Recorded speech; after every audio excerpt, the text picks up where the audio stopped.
Today, I'm excited to share my new and improved chart on friction.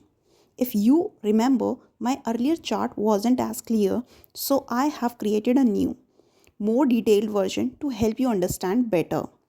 First, let's take a look at a full chart.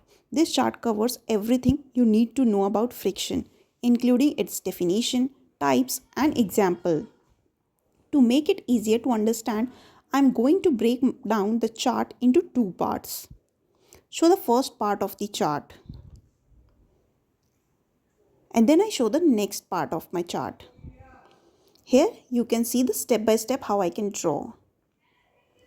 The first part contains the definition of friction and types of friction. Here the definition, what is definition of friction? Friction is the force that opposes the motion of objects sliding against each other. Here the different types: the static friction, sliding friction, rolling friction, and the fluid friction. Now I can explain the different types of friction. The static friction prevents object from starting to move. Next, the sliding friction, or I said the kinetic friction, act on object already in motion. Now the rolling friction occurs when object rolls over a surface. And the last, the fluid friction, happens when object moves through a fluid.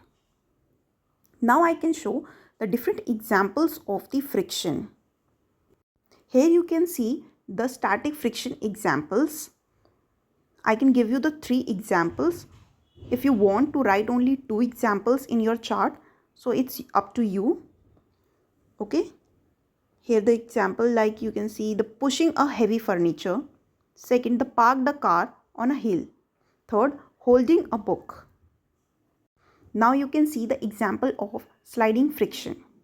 Examples are breaking a bicycle, writing with a pen, sliding a book across a table. Or you can see the different examples in the diagram.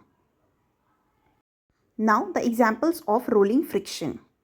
Rolling a ball, wheeled a luggage, car tires on the road are the different examples of the rolling friction. Now the example of fluid friction. First the swimming, then airplane, and then driving a car. I created this chart using digital drawing tools or a graphic design software. My goal was to make this information clear and more accessible. Thank you for watching my video and to subscribe my channel.